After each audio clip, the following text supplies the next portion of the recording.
This is Real Learning with Real People. These conversations are with real people. They're unscripted and they're designed to pull tidbits of information from people who are grinding right now to get the most out of their lives. With minimum amounts of editing and maximum authenticity, we hope to provide lessons that anybody will find effective, relatable, and entertaining. We seek to have guests that provide learning that's based on their life experiences. Some are chosen because of their experience as high performers in sport, business, or education, and other guests have been chosen because they have meaningful lessons to teach, and I want to make sure they have the platform to share them with the world. The language in these videos is sometimes mature, as I'm always encouraging guests to just be themselves. This is all part of making sure that we do our best to give you content that is both authentic and effective, and that you truly feel like you can utilize the real learning and connect with these real people. Rex Walters is a coach and former NBA player who is so much more than his craft. His down-to-earth, humble, and straightforward leadership style makes him easy to listen to, learn from, and engage with. Rex's playing career saw him at Northwestern and the University of Kansas, then to the NBA for stints with the Nets, 76ers, and Miami Heat under the great Pat Riley. Additionally, he's coached at the University of San Francisco, Nevada with the Grand Rapids Drive, the Detroit Pistons, and Wake Forest, among others. Rex has been around some of the sports coaching greats, and that comes through in how he speaks about the game, his teaching, and his leadership. Now, at the time of recording this, Rex was still at Wake Forest, and now he's working as an elite player developer, recruiter, and evaluator for Raw Talent LLC. You can listen to some great basketball insight from Rex on his podcast, Real Talk Basketball. Here's my chat with Rex Walters. Good afternoon, Rex. How are you? I'm good. Thanks for having me. No problem. It's we were just talking before I hit record here about the fact that you're about to eat breakfast. It's 2:30 in the afternoon. It is. You caught me. Yeah, we woke up. My wife and I woke up this morning around 8:30. Hit the road. We went for a nice little run walk. We got this little path now. We stretched it. Usually I'm good for about 4 miles. We stretched it to 5, and then I just have a coffee. That's my breakfast, and then I'll have a nice bacon and eggs. She hooks me up pretty good. Yeah. And then my son and I are going to go, he's going to go work out. I'm going to try to help him a little bit. Nice. Does your son play? Yeah, he's a sophomore this year. I got 5 kids. So I got one that played at Santa Clara. We were talking about Steve Nash before. Okay. She gets to see, and she was actually, I think, number 13. So there's a random. Wow. So she played. My son played. He walked on for a year at Stetson. Now he's just a student assistant. My daughter was a gymnast. She was a pretty high-level gymnast, level 10 gymnast. Then she tore ACL, had a lot of issues with that and with the body, just trying to overcome that. Yeah. And then played actually her senior year of high school. She'd given up gymnastics after her sophomore year. We moved to North Carolina. She kind of got dared into playing basketball. She took the dare. She had a lot of fun. Yeah. And she's trying to decide which college she's going to go to. And then my son's a sophomore at the same high school, had a good year. They had a good team. I think they lost at the, round of 32. They're number 1 pretty much the whole season. And they got beat by a team that they had beaten 2 times before. They got beat bad. And then I've got a 5th grader too that sort of starting to play, working at it. I think they're on a run, right? They're on the same run that we went on today. So my oldest son, my daughter, and the second daughter, and then Ace is his name. He's the 5th grader. They're on a run right now. Mom wants to get him out of the house a little bit. No kidding. Yeah. I think that's probably a sentiment that's shared across a lot of people. No question. So by my count then, is that 4 kids? 5. I got Eddie, Drew, Riley, Gunner, Ace. I got those 5, yeah. Noticing and 3 dogs. Yeah. So a little busy. It's a busy house. My wife is very busy. And now with, people are going to appreciate our public and private educational system with all the online teaching. My wife's working hard. She's going to get hopefully a teacher's credential once we get through the COVID-19. At least she feels she should get one. She's working with my youngest son, Ace. Yeah, that's wild. That everybody's forced into learning, which is cool on one hand, and it's a challenge for many on the other hand, for sure. It is, and we call Deanna, Mama Bear, and so Mama Bear doesn't like to see her kids have tough times. I said, but no, we got to at times you got to let them fail a little bit. It doesn't mean they have to turn it in. We can check it. We got to make sure that we're not going to, look over his shoulder the entire time. Let's let them finish the work. Then you can review it, and then you can go over what needs to go over. Because I think you learn a lot through failure. Yeah. I know I've learned a lot through failure. Absolutely. And I'm definitely going to circle back to that. And if you want to, we had an episode, not to plug the show on the show, but we had an episode with Klaus Souza, he's a friend of mine, and he's one of the strength and conditioning coaches for the Nuggets. And he talks a lot. Him and I went to university together, but he talks a lot. He's from Brazil, came up to Canada, went to university, went down, worked with women's basketball at Auburn, and now he's with the Nuggets.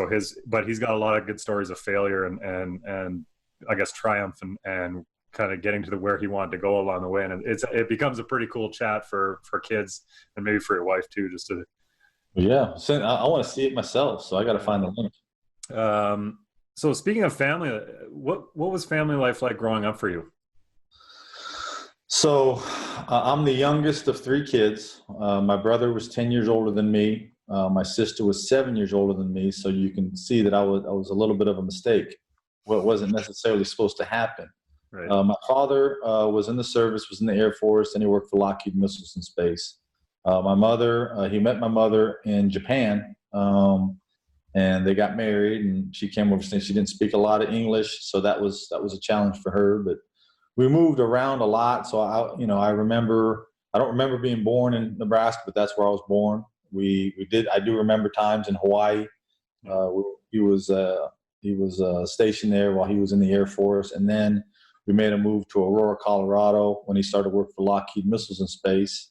And then around 3rd grade, we moved to California, and that's where we really settled. So we settled in California. Great family life. Both parents were at home. We used to jokingly say, because my mom was Americanized Japanese lady, so about every 2 weeks, my brother would look at me and say, "Who are you going to live with?" Because mom's threatening to divorce dad again. I say that jokingly because they have been able to stay together through all this time. They actually live in Henderson, Nevada, so that's great. But had a great childhood. Remember a lot more from San Jose, California than anything else. Played all sports as a kid. Had a big brother that I really looked up to. Really taught me a lot of things. My father would wake up in the morning, around 5:30 in the morning. I wouldn't see him. And then I'd see him around 6:30, and he'd fall asleep on the couch or on his love seat. And he'd be back at it the next day. So my brother, in a lot of ways, filled a lot of that void. My mom worked. She didn't have to, but she did. She worked for just about every Japanese restaurant in San Jose, California. So my brother was around a lot. He didn't actually move out till he was shooting. California is different. It's so expensive. So he went to junior college for 2 years, maybe more than 2 years, a long time. Then he finally got his degree in criminal justice. My sister just finished high school. She got a job out of high school and now works for Lockheed Missiles and Space. And she's located in Colorado Springs area. But yeah, I picked up sports really through my father and my brother.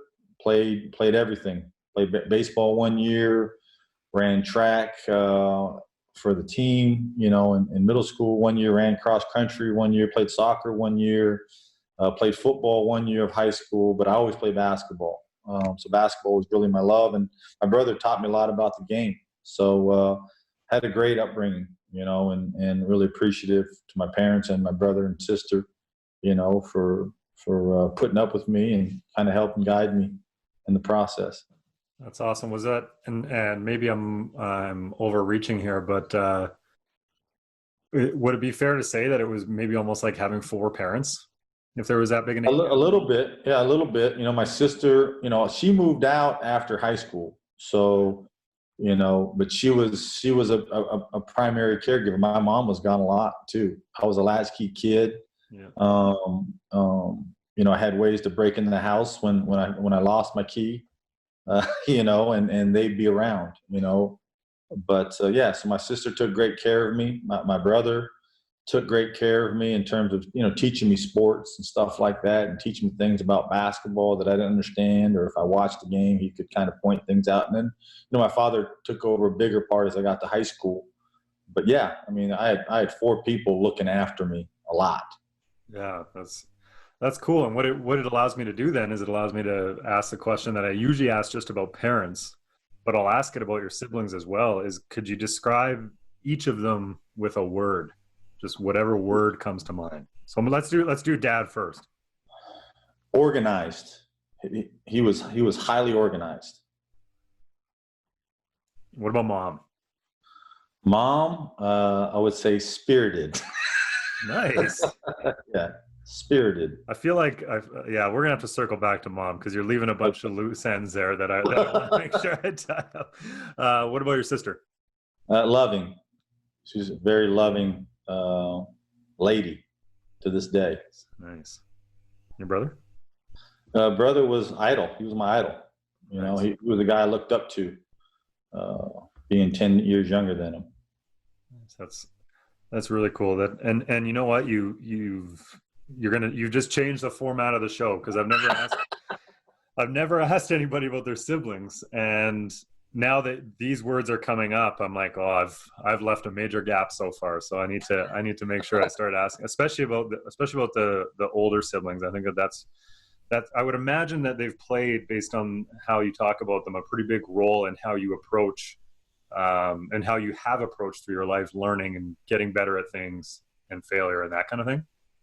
Yeah, they have. I think my sister and I are, well, hopefully at times people would say this, like loving. Like, I hope my kids think of me as loving. I don't have the same personality that she has. I at times probably have a much worse temperament than she has. Yeah. But I wanted to make sure our kids, like, we didn't say I love you a lot in our house. We didn't say it a lot. Right. We say it in this house all the time. I think that's a reflection of my wife, number one, and my sister, number two. I even to this day, I'll call my mom sometimes and say, "Hey, Mom, love you." She's like, "Okay." Okay, I hear you. But yeah, so that it did have an impact, and just seeing how much she cares about, number one, people, but obviously family. And we don't sit and talk a lot. I visited her actually, last year after a little bit of a recruiting run. I was there to see some players, and I stopped through, and actually it was USA Basketball. I was there for USA Basketball, watching the USA Basketball thing. Right. And on my way back to the airport, I stopped, and her house was great. She's doing great. You could just tell she's got a peace to her. She's got a quiet confidence to her, and she genuinely cares. She spends time. She'll go visit my mother because she knows it's important to my mother. And me, she checks on me. She checks on my brother. She checks on my father. She just loves people. And so I think I definitely, that rubbed off on me in some ways. Yeah, that's really cool. And that's the kind of stuff I think that's really interesting to me, is what kind of shaped your approach, especially as somebody like you have experience playing in the NBA. You've coached all over the place. You went to Northwestern and Kansas. I went to Northwestern and then Kansas, yes, sir. Yeah, and so I'd like to touch on that part a little bit. And I want to talk about that transition. So there's a couple key transitions, and this is a great time to talk about transitions, especially for kids. Like, we were talking about lessons for kids and stuff like that before we got on, and I'm curious about what you feel was actually, maybe just talk about your transition from high school basketball to post-secondary, and then the transition from Northwestern to Kansas. Okay, so just in high school, just major chip on my shoulder. Like, just had a major chip. You just don't see a lot of guys from San Jose. And in my household, I was challenged a lot. As a freshman, I played frost off. I didn't score a lot of points. Our team was really good. We won a lot of games, but, I was called out, by my parents. And that had really my brother and my father. So when it came from those two, it really came with a little sting. to it. And then so sophomore year had a really good year, played varsity, we had a really good team. Junior year, senior year as well. And then my senior year I had a good year, but it was unfulfilling, right? We didn't accomplish the goals that we wanted to accomplish. I didn't accomplish the goals I actually had a chance to go move to Illinois and live with my grandmother because I wanted to experience Illinois basketball. My father's from Quincy, Illinois, so I wanted to experience that. But at the end of the day, I decided to stay. We had a pretty good team coming back. I thought we could do some things. So, Northwestern recruited me.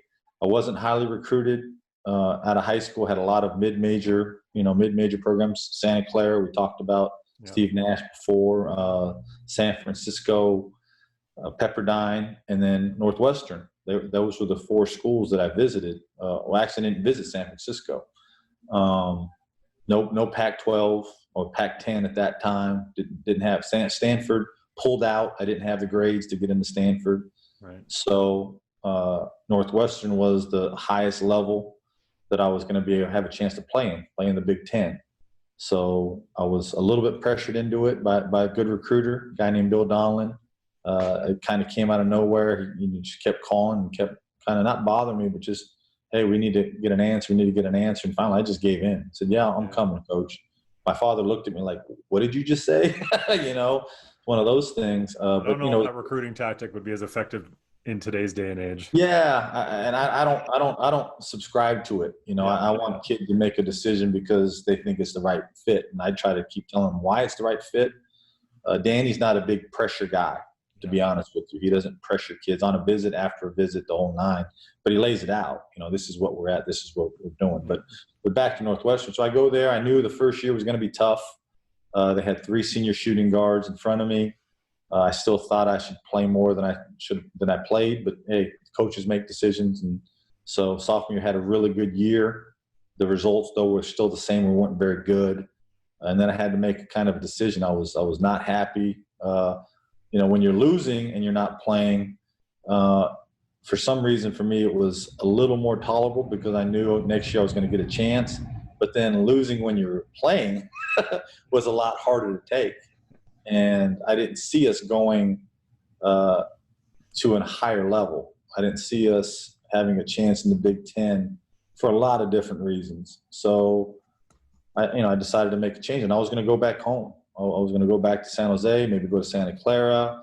I had a really good AAU coach that helped me along the way, and I called him, and he was mad that I ever went to Northwestern. He was shocked that I did, but he said he'd help. So he did. He made some phone calls. He called schools like Arizona, called UCLA, called other schools that didn't have much interest, and called Kansas. And Kansas was coming off some recruiting violations, even though they had just won a national championship in '88.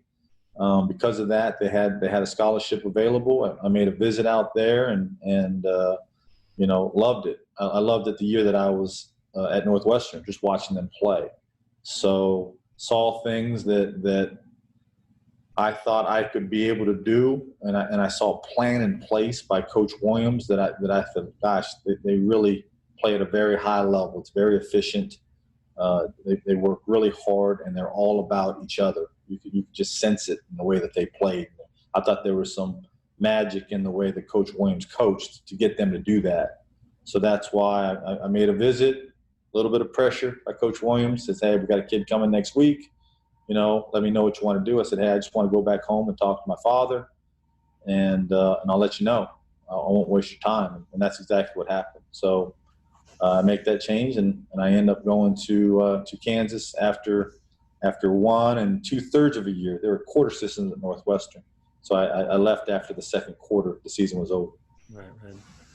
And going through those transitions, and I'm a big believer that coaches are some of the best, if you want to use the word, transitioners, people who are currently coaches, because they've gotten, not only are they comfortable with maybe switching roles, switching jobs, switching cities for the career, that kind of thing, but they've probably gone through a fair amount of transition and learned how to manage transitional times before. Do you have any advice, or do you have any strategies that you use? I feel it might be second nature now, or it might be a little bit easier now, but do you have any advice that maybe you used going through those transitions at the time? Maybe you didn't even know you were doing it? Right. Well, the transition from high school to Northwestern, it was a difficult one because I wasn't good enough. And I didn't know that I didn't know when I went to Northwestern. So I had to really take a look at myself and evaluate, okay, where do I need to get better? I need to get a lot stronger. I need to get a lot more athletic. I need to get tougher.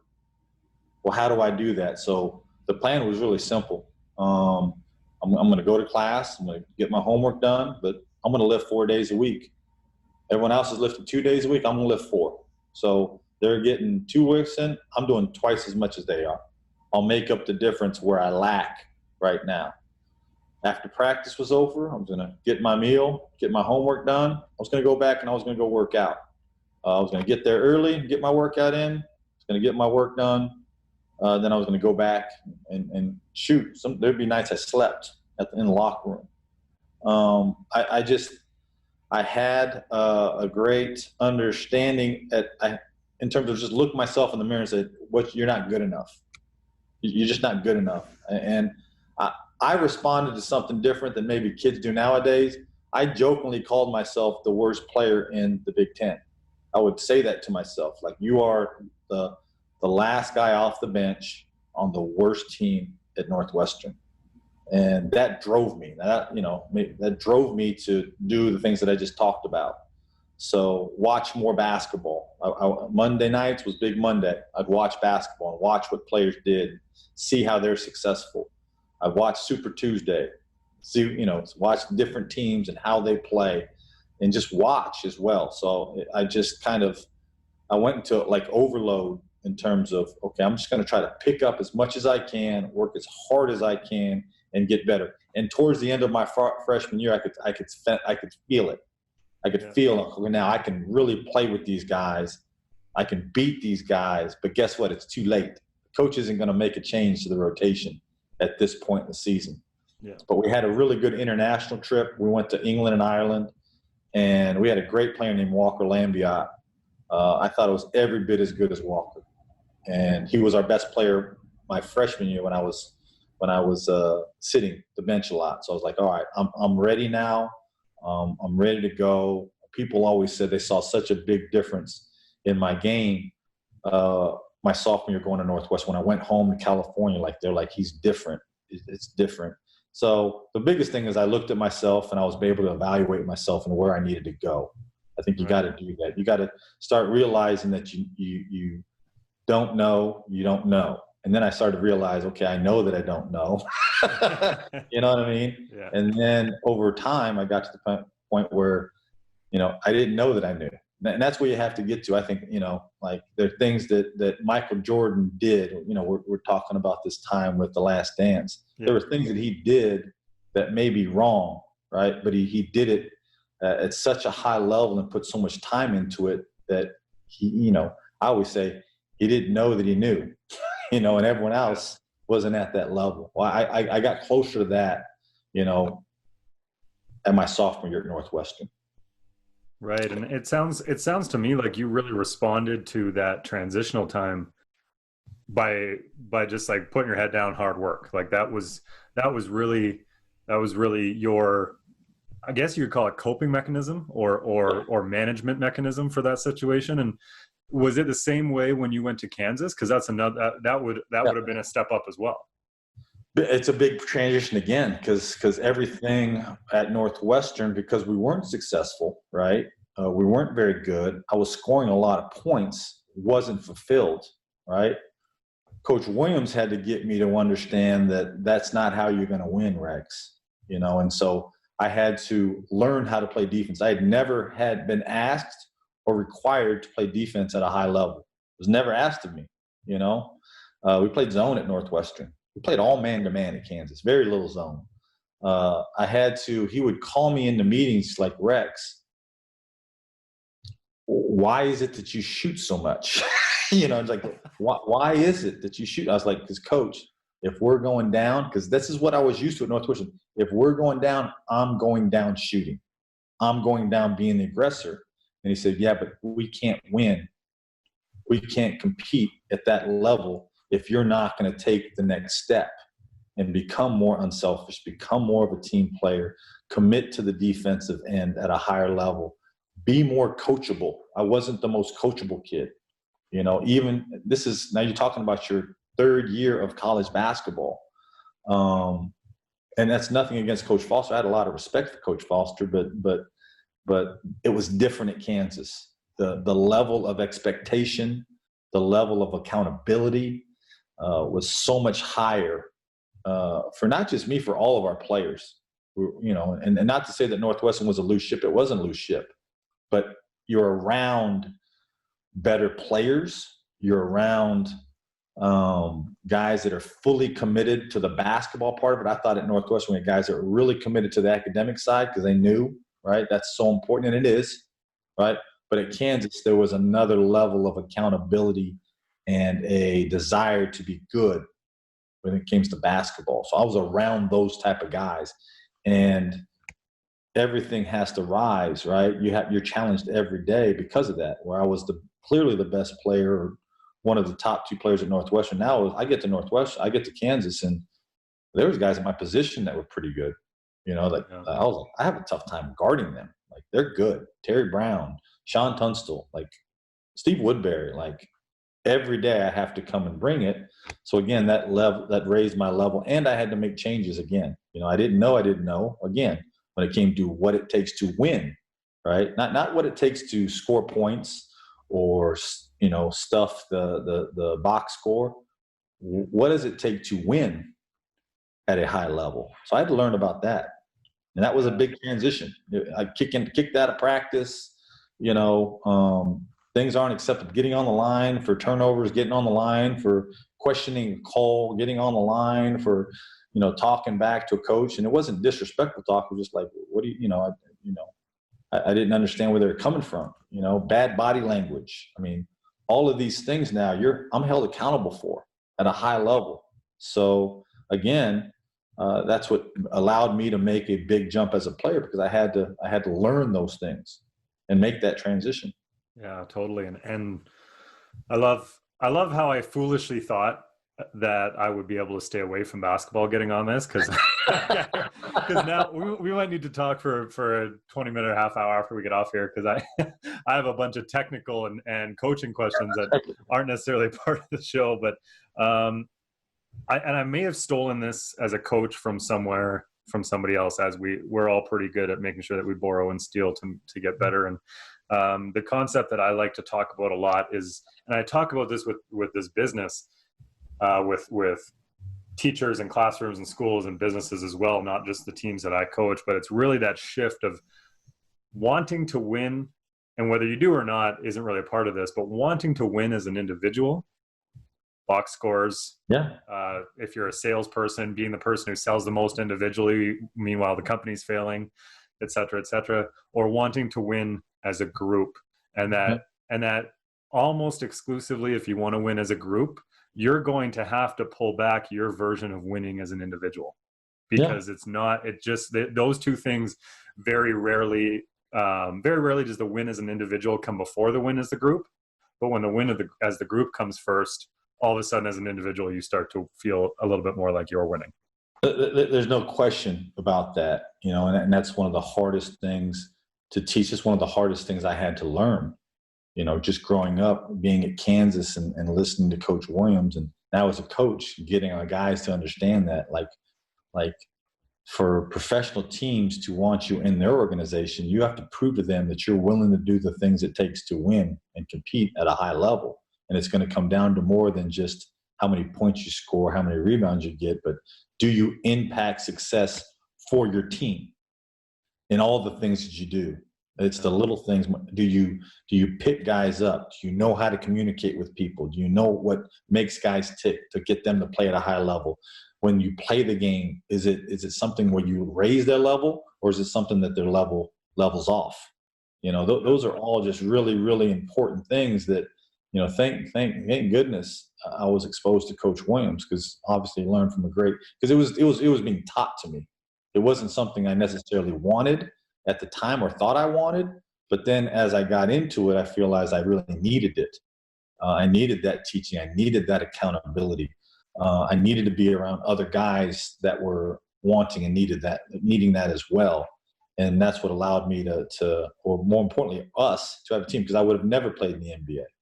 I would have never had that opportunity to play in the NBA. And quite honestly, when I got to the NBA, you see what teams that are, every year there's organizations.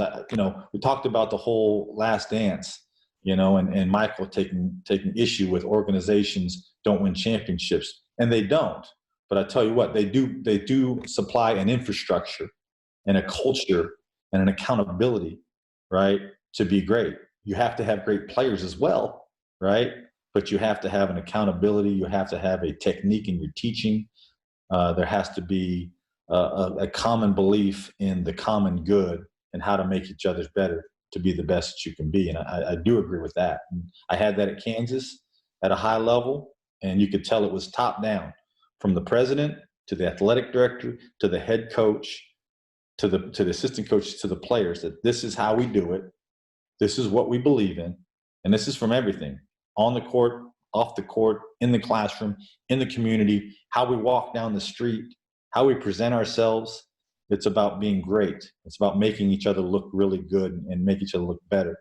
And I go to Miami, and I sense that same thing. Okay. I was, I was like, oh, am I going to ask? And then, and now you've opened the door. So, I was going to ask you, did you ever find that same level of accountability and of culture and standard that you had at Kansas? Did you ever find that in the NBA? And I was going to try, because I know a lot about the Miami Heat culture, just from my own interest, but if you could talk a little bit about that, I think that'd be cool. Well, I think again, it starts with top down. Our owner completely bought in and believed in what Pat Riley believed in. So there was that relationship there. Mm-hmm. And then from there, it goes to staff and it goes to players. And there's no question that when I got there, and I wasn't a great player there, and I was a spot player at best. But again, I felt like, and I wrote this when I graduated from Kansas, they had pictures of every graduate, right? And I just said, hey, thank you for being part of something bigger than myself.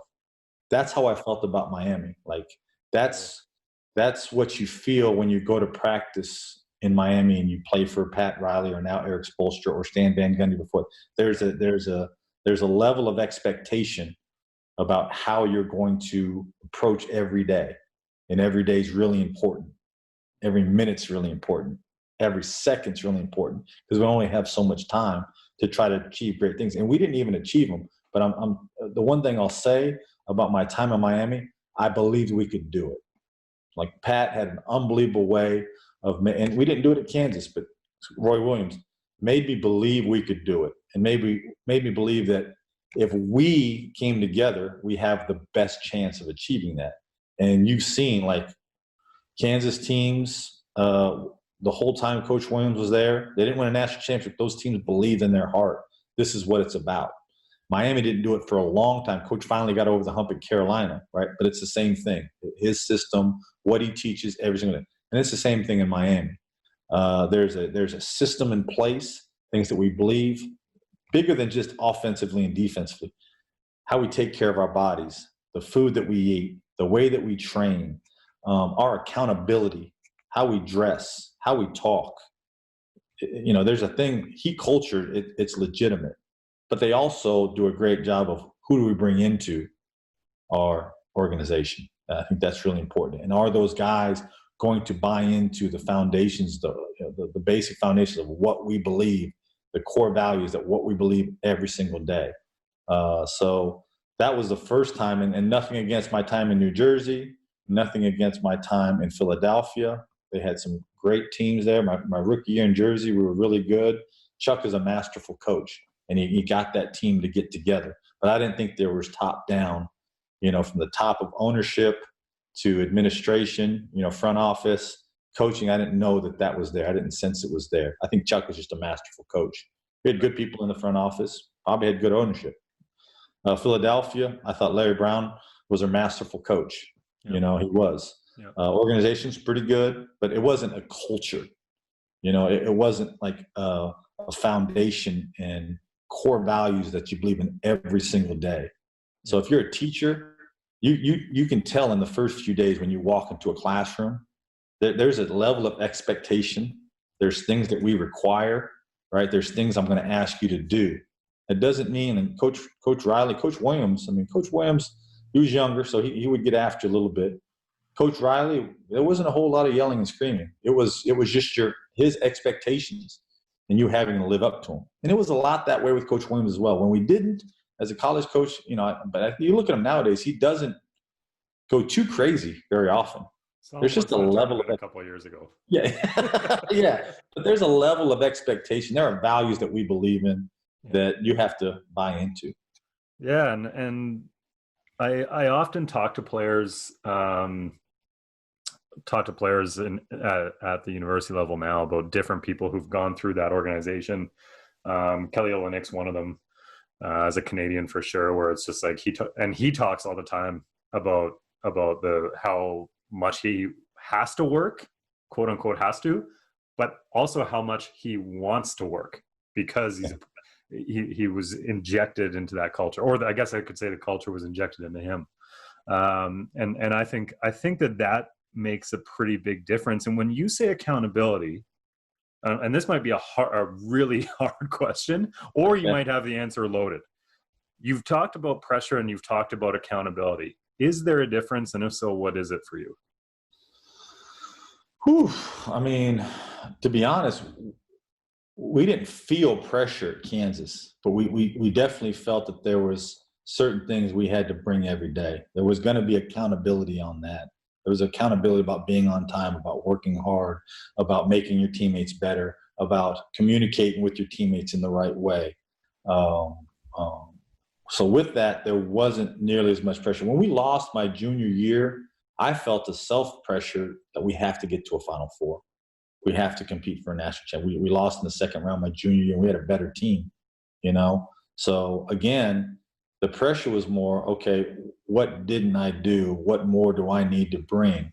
So I just made myself more accountable to what we're trying to do. Because there's always buy-in, right? And there's always a certain level of buy-in. And the level of buy-in is probably going to determine how far you take this thing. So all I did was raise my level of accountability my senior year. And I didn't have a great year. I hurt my ankle early in the season. We had long talks about, I just remember we lose to Kansas State in the Big 8 tournament. And, coach's big point of emphasis was such a small detail. It's like, Rex, you don't ever get to the long rebounder spot. Why is that? And I just said, okay, I give in. You know what I mean? Like, I'm going to get to the long rebounder spot. If that means I'm holding myself accountable at a higher level on one little thing that I missed that may determine one or two possessions, if that makes us one or two possessions better, I'll do it. And I had I actually played the best NCAA tournament, played the best basketball I ever played, But I think it was because now I'm just like, free will, what do you need me to do? You know what I mean? And so I held myself to a higher level of accountability. And because of that, I didn't feel this much pressure. I didn't feel any pressure. Right. I was just playing. Yeah. Do you think that pressure for you is internal or external? Well, it's a little bit of both if you're going to listen to the noise around you, right? Then you can let it get to you.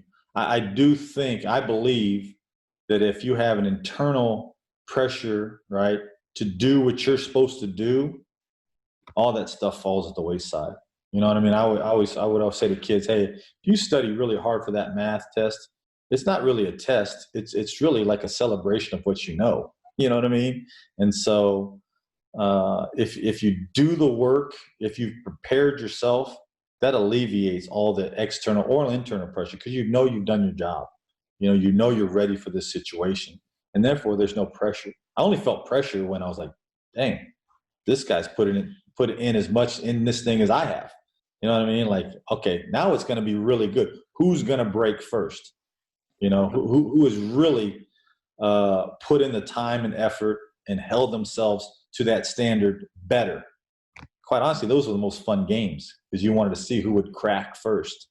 And a lot of times we didn't crack it. A couple of times we did, but it also raises your level once you reflect on it. Yeah, and it's probably semantics or just a little bit of a difference in definition, but we do a lot of teaching of pressure. The quote, the Ken King quote that if you want to put it on your wall, feel free to do so. I will. You don't need to lie just because we're on. Is pressure is hesitation, accountability is motivation. Okay. And it's that pressure is something that's always under our control. So yes, it can be imposed by something that isn't ourselves, but we can build tools in each other and in ourselves to manage any pressure if we work hard enough at it. Yep. Whereas I think some of what you're saying would be my definition, and I'm not saying it's right, but my definition of just all under that accountability umbrella, where it's like if somebody's better than you and they're pushing you every day, I wouldn't call that pressure. I would call it accountability. And you decide if it puts pressure on you. Yeah. And I think what you did a lot of, and it sounds like you did it in high school, you did it in college, and you did it in the pros. And it's like you would take what other people would see as pressure, you would turn it into accountability, and then you would have some success because of that. Yeah, I'd like to think so. I'd like to think that that's the way I approach things for a long time. And it allowed me to have success that a lot of people didn't think I was going to have, because I was able to handle coaching. I was able to handle discipline. I was able to handle what you just said, accountability, and then look at myself and say, okay, I need to give more, right? I need to give more of myself. When you do that, I didn't feel a lot of pressure, like you see guys get to the free throw line, right? You see guys get to the free throw line and they haven't put in the work. Guess what they feel? Pressure. You could see it in their head. Like, I don't know if I'm ready for this. They feel the pressure, but all they needed to do was, spend 15 minutes shooting 100 free throws a day. You know what I mean? Spend time so that you believe in what you are doing, right? You won't feel any pressure when you do that. Yeah, and I think just to connect some dots back, one of my favorite Miami Heat players of all time, and I've liked a lot of them. There's been a lot of players to like in Miami, and is actually James Johnson. And I know he's in Minnesota now, but because James Johnson was a Raptor, and like being Canadian, got to cheer for the Raptors. I'm a big Nick Nurse fan. Wake Forest guy too. He's a Wake Forest guy. And so as James Johnson, like I saw him with the Raptors, and I think he would be the first to say, and I'm 90% sure I saw a documentary or something on the Heat that he said he didn't know what accountability was till he was in Miami. Yeah. Which was his most recent before being sent to Minnesota this year. And he said he was dropping weight, in like good weight, like he was getting lean, he was getting fast, he was getting strong. All of a sudden he's able to play for an entire game, and he'd feel tired, but he'd still be able to run. And I think that kind of to come full circle on it, when that accountability level goes up, combined with the ability to respond in a way that doesn't cause pressure internally, all of a sudden you see people create something within themselves that's so far beyond. But the difference is that there's athletes and students and employees and whoever who just let it be pressure. They just let it weigh them down. And then all of a sudden they get in the right thing, they get in the right culture, they get in the right place with the right standards. And that pressure is alleviated because there's people that can show, this is the mountaintop. Look at where you could get. Yeah. Right. Like, I think that happens in Miami all the time. It sounds like that's what you've been doing for a long time. It really does. And I think the one thing about Miami too, is if you don't believe in the values, if you don't believe in the structure, if you don't believe in the accountability, it's professional sports. You're not there very long. You're just not there. Like I would walk in. Back then we practiced at a high school. They renovated the whole high school for us, and the high school would use it after our practice was over. You walk into practice, you got your vitamins waiting for you. You have your loop ready for practice. You know what time you're going to be on the court to work with your coach. You know what time Coach Riley's going to put us all up against the wall and talk to us about the things that he's seeing that we need to get better at, and the things we're doing well. We're going to know every 2 weeks or a week, you're going to have weight and body fat every time. And he's going to know all your numbers and all your production when you're at 77% body fat and when you're at 9, right? So you see guys when they go to Miami that they do their research, right? It's in some ways easier, right? Because they get to pick the best of the best, but they pick guys that fit the Heat culture, that they know that will buy into that stuff. Whereas a public school teacher doesn't get to do that, right? Yeah. The teachers have it a lot tougher. They got to go with what's presented to them. But what I'm getting at is those guys that go to Miami and they can handle that level of accountability, right? Their career zooms up. Yeah. And if they can take those lessons, right, that when they're no longer with Miami, they can still sustain it. But the guys that can't, they need that external, it eventually goes down. You know what I mean? And that's kind of how it works. So you have to take the teachings, and that's why you see so many players from the University of North Carolina playing in the NBA, because Dean Smith for so long, and then now Roy Williams and Bill Guthridge, they held guys to a certain standard. So NBA teams knew what they were getting, right? And they knew that if we have the right structure in place, they're going to buy in, right? So, that's why those guys have success in the NBA, Yeah, and I think I like that you brought it back to what I guess the average person kind of gets, because we don't all get to choose the people we work with. We don't, and we actually very few of us get to choose the people we work with. And yeah. I think one of the great situations for that is anybody involved in a team in any setting, whether it's the workplace or whether it's like anybody who's working with other people, which is a lot of people, not being able to choose who they work with. One of the things that you kind of touched on quickly there about Pat Riley was that you guys are being held accountable, like to the nth degree. Like there is accountability on accountability on accountability, but you also talked about how he told you what you're doing well, and talk a little bit maybe about that balance between some positive feedback and positive reinforcement with that. Like I would call it, not to disparage by any means the military, but I would call it like a military level of accountability. Yeah. Well, I think Dean Smith said it best, and it's the one thing as a young coach I didn't understand.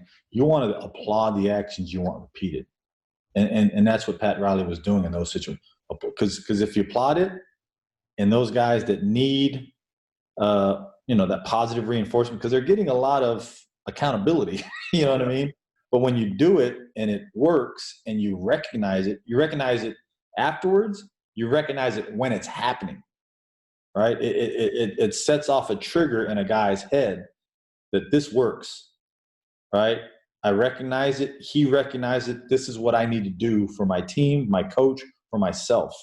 So it's really, really important. I do think that there are guys that have been to Miami and they haven't made it, right? And that doesn't mean the accountability changed. And it's the same thing with teaching in a classroom. There's got to be like, I'm not the most religious guy, but Jesus Christ wants free will. He wants the will of the student, the will of the athlete. It's got to be like, I'm ready to serve, right? But to promote that and to take it to another level, right? You got to have you have to have positive reinforcement. I think I find out now more than anything, when I coach guys now, I tell them 3 good things they do. Then I tell them the one thing I really need them to do. You know what I mean? Yeah. Like, hey, you're shooting the ball phenomenal. Your footwork is great here. I need you to get back when the shot goes up. You know what I mean? Like, so that gives them the carrot and like, all right, I'm eating. Oh yeah, I got to do this too. Right. So, and then once we get them back, I'm talking about, hey, you're freaking getting back. It's great. You're sprinting, you're turning, you're running. I need you to start talking and pointing to help us get matched up. Right. So you got to continue to build, but you got to build it through positive stuff, because it's too easy to get negative. And I didn't understand that. Like, I had a self-drive, I think. I'd like to pat myself on the back with that Coach Williams could coach me hard. And when I got positive reinforcement, and at that time, there wasn't a lot, right? There wasn't a lot from Coach. It was every day, boom, boom, boom. When I got it, it was just like man, I'm thirsting for more. You know what I mean? Like we had a game against Oklahoma and he said, Rex, that's as good a second half as I've ever been a part of by a player. And I'm like, ooh, he had Mike. He's been around Mike. He's been around some, James Worthy. Like he's been around Mark Randall and all these great players. And he just said that about me. I was like, I need more of that. So that's where the positive reinforcement can be so powerful. I do think kids nowadays need more of it, because there's so much negativity out there that they have to deal with. Yeah. And it's not, though hearing it is awesome, but it's not like it's lost in sport, where the people that are providing a lot of that positive, that if you want to call it player-centered coaching style, that kind of thing, like Popovich talks hug 'em and hold 'em, and Pete Carroll in Seattle. And it's not that there's a right and a wrong in terms of this. They're just different, because nobody can, well, I'm sure people would, and we don't need to go into this conversation, but I wouldn't imagine that there's a really clear and obvious argument between who's a better coach, Bill Belichick or Pete Carroll. We can talk about championships and we can talk about all this kind of stuff, but in terms of what they could both do on the field right now, in terms of producing results, I would argue that they're pretty polar opposite in style, from what I know. Yeah. But one isn't better than the other, but there's definitely a common thread through Pat Riley's, Greg Popovich's, Pete Carroll's, Phil Jackson's, where there's this positivity that's going into people, and maybe it comes with an extremely high level of accountability, and maybe not, but I'm pretty confident that usually when both those things are high, people are seeing success. I think so. And I think too, it has to be real, right? The positive reinforcement has to be real. Like it has to be something that they genuinely did, right? And they've made a breakthrough, and you have to be looking for it, right? But it has to be real. And I think that all those guys, all those coaches that you named, Belichick, Carroll, Coach Riley, Coach Williams, Coach Smith, Phil Jackson, like it's real. Like it's when they give you something, like number one, they've taken time to recognize it, right? And then like tell you about it. Like they've invested in you, right? Even if it's a 10-second conversation, right? It just means that number one, they're recognizing what you're doing and they're letting you know that we recognize it, which I think all players need that, even if it's one thing. It's funny. I was working with a mental coach when I was at San Francisco, and it was towards the end, and I was a hard coach to play for. And she said, you know what the best thing you do? And I was like, what? He's like, when you circle them up and you point out one thing that one player did. He's like, you should see their eyes when you have validated their effort and their execution, right? They need that, Rex. And that was really profound, really good for me. I needed to hear that because I was, it was a mid-major program. I'm not coaching the best of the best, and I had some great players. So I'm not trying to take that as a negative. I wasn't coaching top 25, top 50 kids, but so I drove them hard. But when I validated their effort and their execution, they stood a little bit taller, right? And they gave me more, right? Yeah. They gave me more. They gave themselves more. They gave their teammates more. But it has to be real. Totally.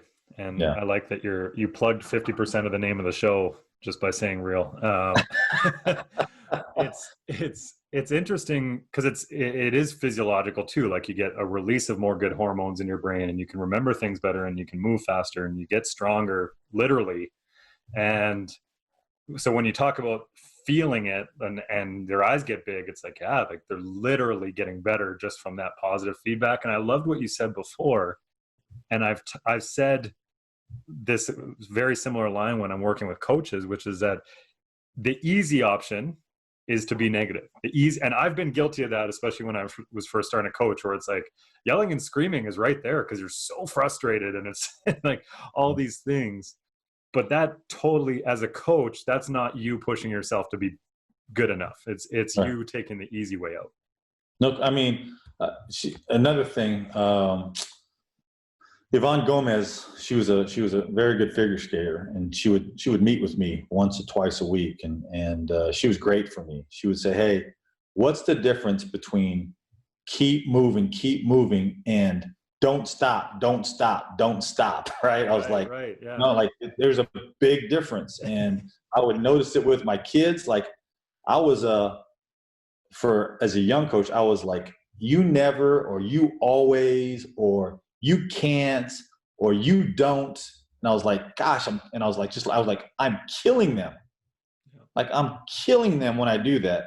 As opposed to, like I said, keep moving, keep running, give me what you got. It's amazing when you change the words, you flip the words, the impact it has. Like I was in San Francisco with my oldest son, and that it clicked in my head. We're going up this hill, right by Baker Beach. And I was like, times before I was like, come on, Drew, don't stop. All he heard was stop. You know what I mean? So that it just like, for me, I was like, keep moving, Drew. We got this. Keep moving. Keep running.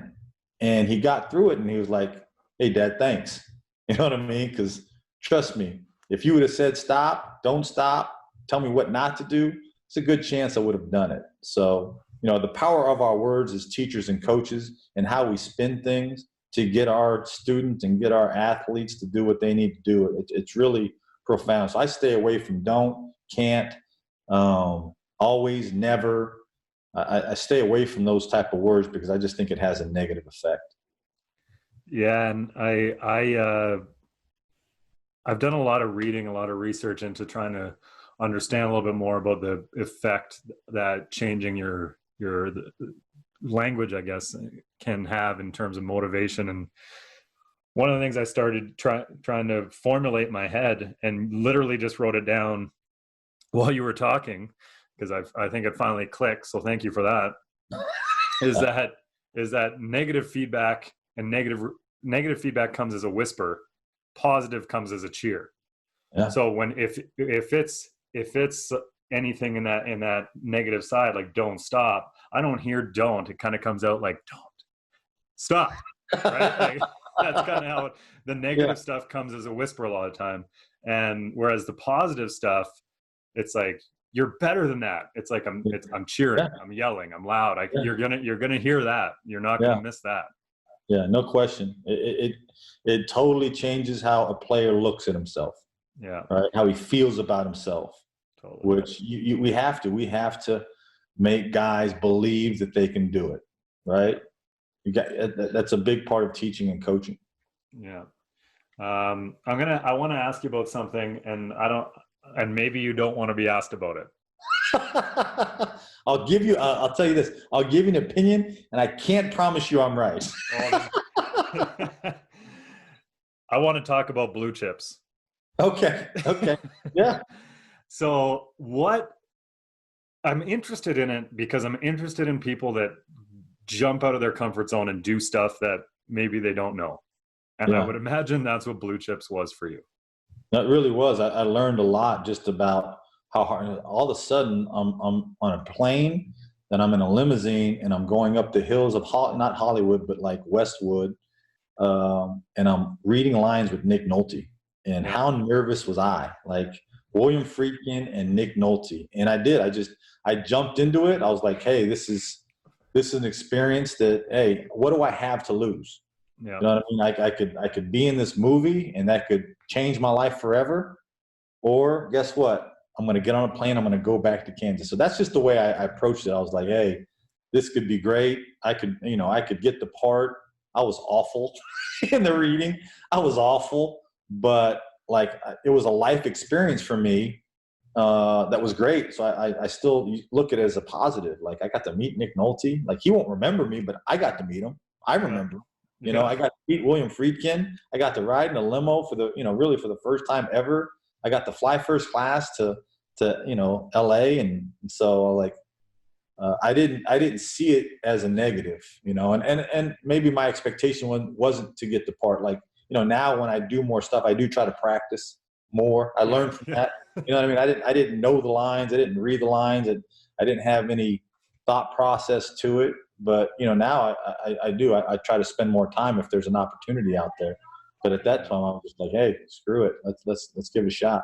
No, that's cool learning, I think, is that, and you did it maybe on on a very large scale of trial and error. Or like, I guess I'll go out and read for this movie. But the interesting part to me is that you tried it, and like, and I'm curious about where that comes from. Like, do you think that's basketball related, or do you think it's related to something else? Is it related to the fact that you were probably, I'm gonna just assume here that you were probably pretty free growing up to just try stuff and fail? Yeah, I mean, I played baseball, I played football, I played soccer. I ran track. I didn't win. And a lot of those, I didn't win one of those races. I didn't win a lot of those games. One day I got hit in the knee. So the coach was like, hey, why don't you try pitching? I was like, all right. It was awful. I was awful. I failed miserably, it did. It gave me a willingness to try things, right? And I think that's what sports is. It's good to play other sports, especially at a young age. You're going to fail. You're going to be okay. You're going to survive. You're going to have some experiences that you didn't think you would have because of it. I never thought in what I think I was in 7th grade that I'd be standing on a mound pitching for no reason. Like, he just threw me out there, and so that's what, sports can do. That's what I acted. I was in the play Grease as a junior, I had no acting, and I didn't have to do anything but dribble the ball. And remember in Grease, John Travolta, he punches the basketball player. I played the guy who got punched. Yeah, that was my part, So I think my parents instilled that in me. I think that them exposing me to a lot of different things opened me up for just giving it a shot. And whatever happens, and we move forward. Cool. I like that a lot. That's good stuff.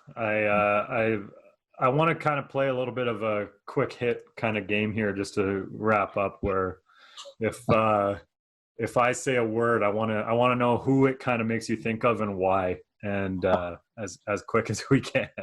Quick as we can. Okay. Yeah. So just who it brings up for you and why, and I promise I won't go on too long and make it too hard. Okay. Accountability. I would say first and foremost, Roy Williams. And why? Well, he held me accountable. He taught me things and made me do things I didn't necessarily want to do when I first got there. And because I was willing to do it and give into it, right, it made me so much better. He held me to a very high standard every year. The year that I could not help him in a game, right, he held me accountable every practice. It did me, because I talked about my transition from freshman to sophomore year. People said when I came back from my sit-out year, they said, now you're totally different. Like you play different, you act different, you compete at a much higher level. It just took me to a whole nother level again that I needed to get to. And that was because he held me to a very high standard. Nice. Strength. My father, just seeing him, his work ethic every day, his strength for our family, just being the foundation, what he was willing to do for us to have it better, right? I didn't see him from, because I wasn't waking up at 6 a.m., right? I wasn't doing that. Even on school days, I'd wake up at 7. He was gone before I even heard him, and then he was back by 6:30. So we're talking about good, hard 12-hour days. It takes a tremendous amount of strength, right, to do that for your family. He also did it because he loved who he worked for. And he used to tell me about that. He loved who he worked for, and he wanted to be there for that guy. Awesome. Support. Well, my wife, she's a phenomenal supportive person for me. Like, all that I've put her through in my career as a player and now as a coach. And, even now, like, the support in the way, like, there was a job that I was trying to get involved with back in the day. And she's like, no, you're better than that.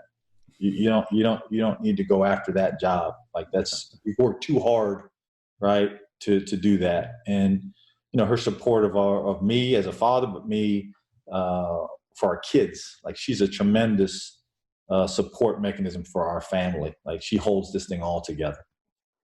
That's awesome. Yeah. These next two and last two are maybe going to be a little bit more challenging. Sunlight. Sunlight. I don't know if my kids will see this, but Riley, my daughter, lights up my day. Yeah. Every day, and she didn't even have to do anything. Every time I see her, we lost our third child, stillborn, very difficult time. And I think that's part of the reason why I'll get a little emotional talking about it. It was a hard time for our family. It was just us, my wife, Addison, and Drew. We didn't know what was going to happen. And then we had Riley, and she's been like a big ray of light for me. I tell her all the time too. That means she knows it, and the rest of them know it too. They do. They do. Yeah. That's awesome. What about soul? Soul. Wow. I'll say this, I think I have a lot of my mother's soul, cool. She was always the one telling me, shoot more. She was always telling me, your dad, he just wants you to be good. Don't, and gave me more depth, right, to who I was and belief in who I was at a young age. She also held me accountable, but I have her fighter's mentality, her fighter's soul, right? For her to come here from Japan, not know the language, it took a lot for her to do that. So I've inherited her soul in terms of her fight.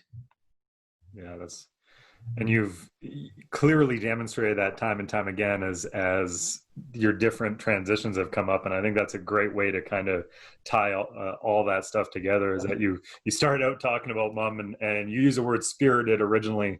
And I'm sure that you probably have, and maybe even more than I can imagine, a bunch of different words that you could use to describe her that echo spirited.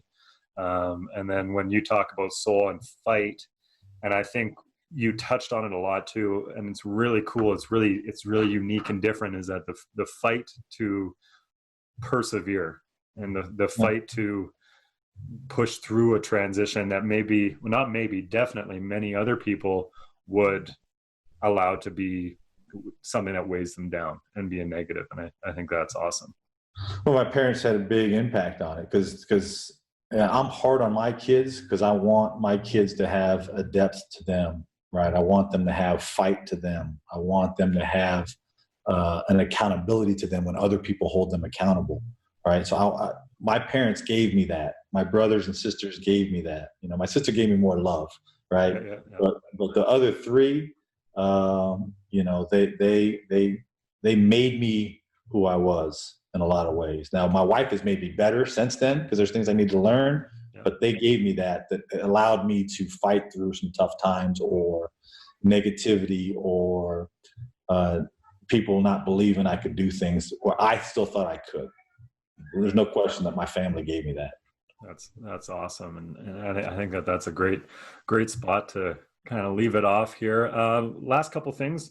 First of all, if people want to follow you, you're pretty active in doing some outreach stuff and trying to teach and that kind of thing. In your role, where can people follow you, on social media or anything like that? Yeah, I think it's at Rex Walters. I actually do all my own tweets. my daughter's like, you got to get certified.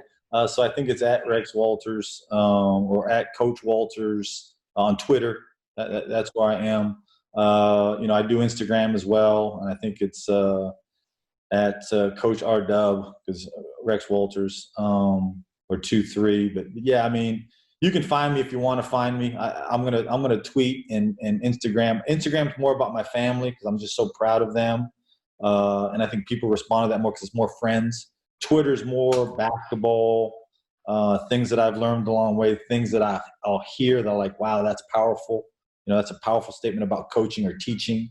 So you might pick up some good things on that. I like to talk basketball. I like to teach. So this Friday I'm going to do a Zoom.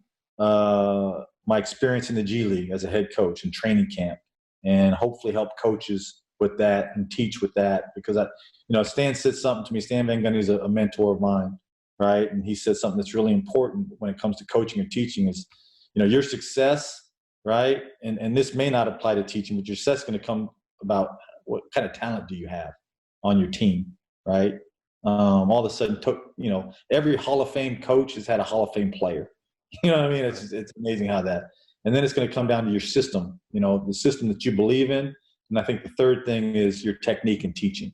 So when I do the Zoom stuff, it's more about technique and how we can maybe teach better or get people to think about how we can teach better to get more buy-in from our players or our students. Nice. I love that. And you might have already kind of touched on it there, but I ask everybody, what's a phrase or two on learning that you would give as advice to anybody out there to get better? There's two that always stuck out to me. One as a coach that stuck out to me was, and I've said it before, applaud the actions you want repeated. I think we as coaches and teachers, we need to applaud the actions we want repeated. We want to get our guys to see that we recognize the great things that they're doing for us.